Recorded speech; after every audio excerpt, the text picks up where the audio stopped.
Dorota, is your turn.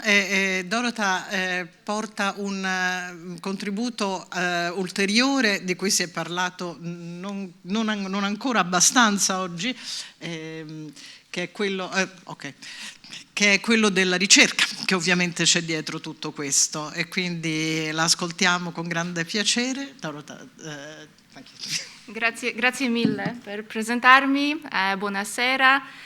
Vorrei cominciare a ringraziarvi alla Fondazione Compagnia di San Paolo. Questo evento è molto piacevole, molto interessante e molto ispirante per me. And I think this is the point. I should switch to English, otherwise you will have a mixture of English and Italian in my presentation. I was invited to this event by the organizers, and I was requested or asked to present a little bit of scientific evidence from Europe, from outside of Italy. And probably it's because I am a researcher who is involved in this type of research for more than 10 years. It started when I worked for the European Commission Joint Research Center, when I was involved in the project of creating C3 Monitor, a tool which compares cities. And the instrument is okay, but other projects I was involved in dealt with poverty, lack of quality of life, insufficient education, insufficient other stuff. So from my perspective, at that moment of my life when I felt quite low, these were sad projects. So I decided to change my life. I moved from the European Commission to another place. It happens to be Harvard University, to the project called SHINE, Sustainability and Health Initiative of Net Positive Enterprises. Sounded positive, but I ended up in the place where we had the projects on workers' well-being. Sounded positive, but in developing countries, like Cambodia, Sri Lanka. So again, I ended up with sad projects. Fortunately, Harvard Human Flourishing Program found me there, and that's where I started working on this positive side of science. This is when I got aware of these trends like positive psychology, positive health, positive epidemiology even, where there is less focus on this traditional health approach when we look for factors related to ill health prevention and health risk mitigation, so factors which can help us cure diseases. Instead, we try to identify and promote positive stimuli, positive factors which could be beneficial to health, longevity, well-being, and even resilience. And actually, these factors can be classified into various groups. I here present one classification which distinguishes social factors, psychological factors, and behavioral factors. And we heard about some of them today. We have quite good evidence showing that better social integration, social connectedness are beneficial for our health and for well-being. They even contribute to longevity and healthy life expectancy. Psychological factors such as optimism, happiness, having sense of meaning in life are well evidenced to contribute to reduce risk of various diseases, including cardiovascular disease and lower risk of dying. And finally, these behavioral factors in which we have arts engagement and participation in cultural activities are related to our behaviors. And again, various examples such as morally right and just behaviors, or religiosity and spirituality, so meditation, religious service attendance, again, are known as contributing to better health or reduce risk of dying, suicide, better mental health, physical health. But the focus of today's meeting is arts engagement, receptive and participatory. And I think this distinction is quite important. I am pretty sure most of us feel it. Maybe some of us are well aware, but the effects of receptive engagement and participatory engagement can be different, actually. And I would like to present you some of them. So let me start with this receptive arts engagement. So examples here are going to the theater, concerts, opera, museum, art galleries, etc. So we go somewhere, we observe, we watch, we listen to. And actually, for various populations, we know that this could be beneficial for our well-being and health. For example, from the British population, we know that older adults who engage with receptive arts activities have lower risk of dying. Those who are engaged on an infrequent basis, so even once or twice a year, had been shown to have a 14% lower risk of dying. And those who engaged more frequently, every few months or even more often, had 31% lower risk of dying. Quite powerful result, right? This is not to say that if you go to the cinema very often, you will live automatically longer. This is to say that there could be some mechanisms, some processes related to this type of activities, which are as well beneficial to better health. Another example from the Swedish population, this time for adults in general. We know that adults who engage in receptive arts activities frequently have lower risk of dying of cancer compared to those who do not engage or engage less frequently. And an example from the Polish population, again, adults who engage with more receptive arts activities, so more often or with the higher number of activities, report better health in the future. Self-reported health is very important and powerful determinant of this objectively measured health. And final example, again, from the British population. I want to bring some controversy here because we are talking about this power of cultural and creative activities, but there is still some room for improvement, for more evidence.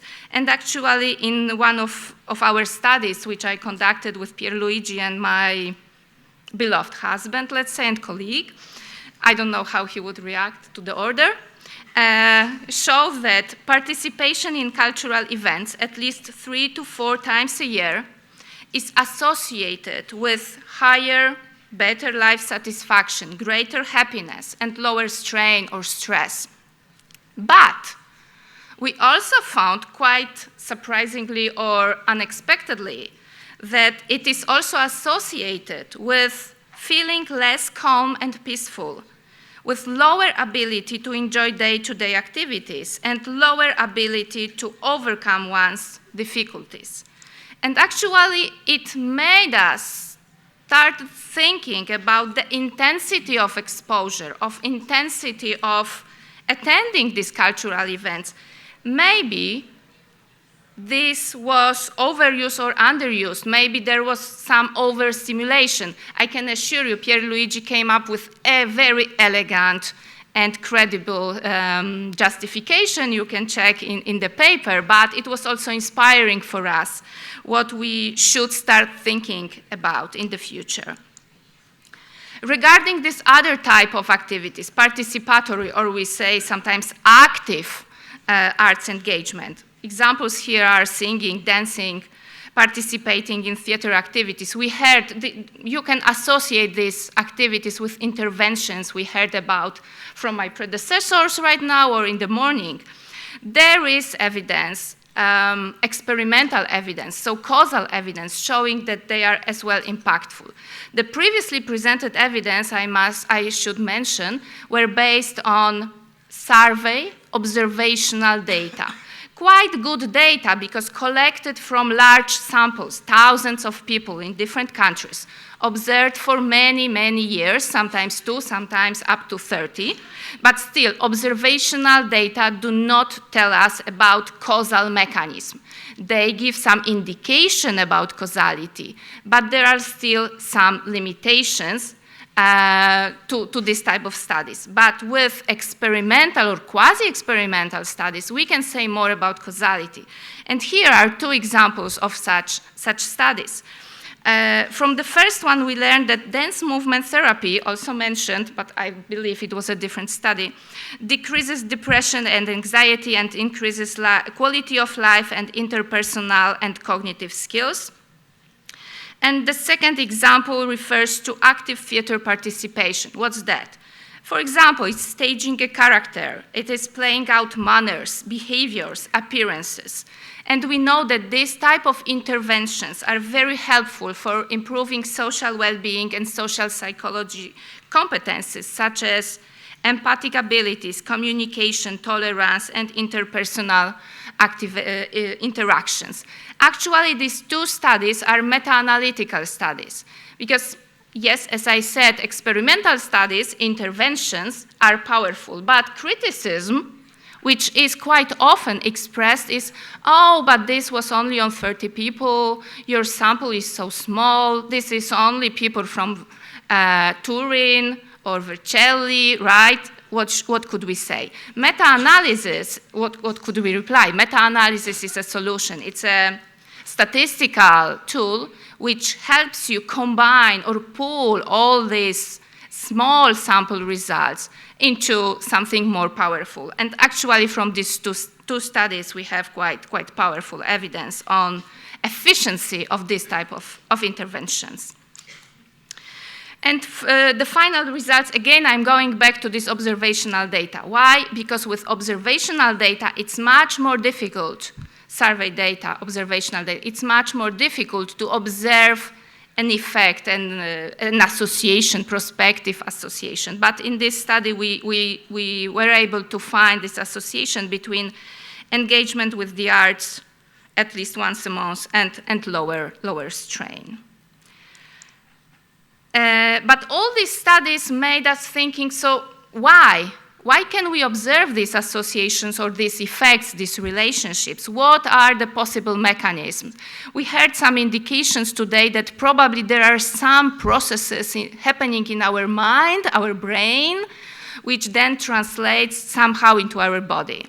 And because we had at our disposal only, again, observational data, but quite powerful from the SHARE study, which is the survey on, and now I will not remember, but this is the survey on middle-aged and older adults' health conducted in many European countries. We examined mind-engaging leisure activities, and we distinguished three types. Relaxing solitary activities like reading books, newspapers, quite common activity. Serious social leisure activities like playing cards or chess with our friends, colleagues, peers, and serious solitary leisure activities like doing Sudoku, crosswords. These are sedentary activities, so our immediate association could be, how could they be beneficial for our health? Everyone is telling us we should do sport, at least moderate sport. We should move. It's not good to sit all the time.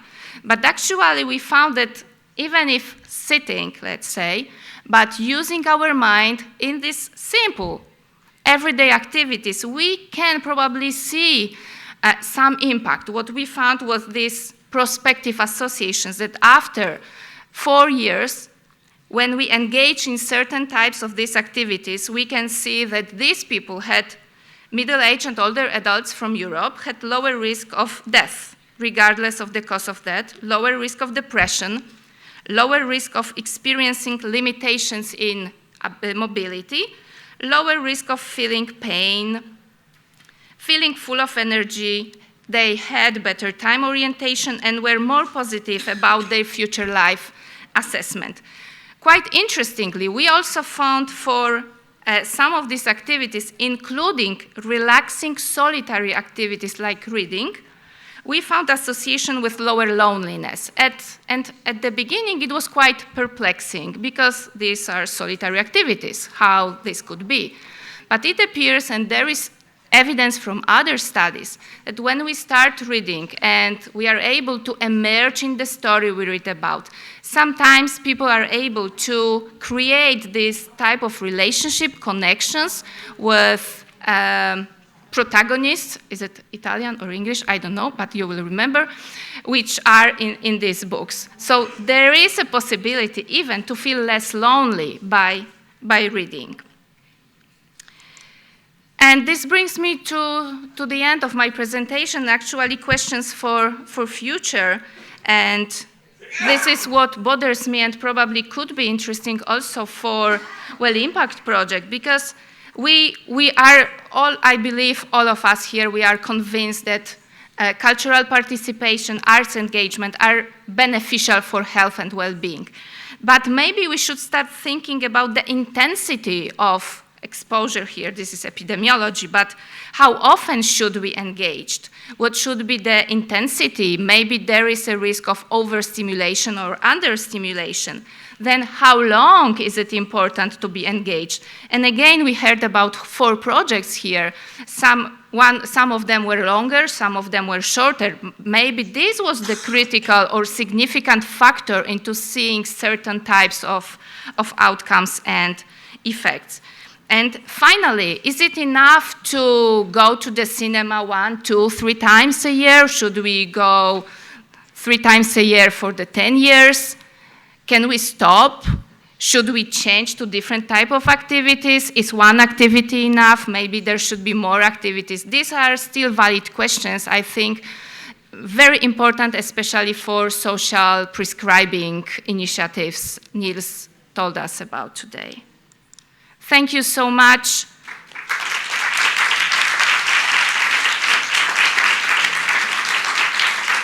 This is my email address. I'm happy to answer questions and talk about these activities and research with those who are interested. Thank you. Thank you, Dorota, very much.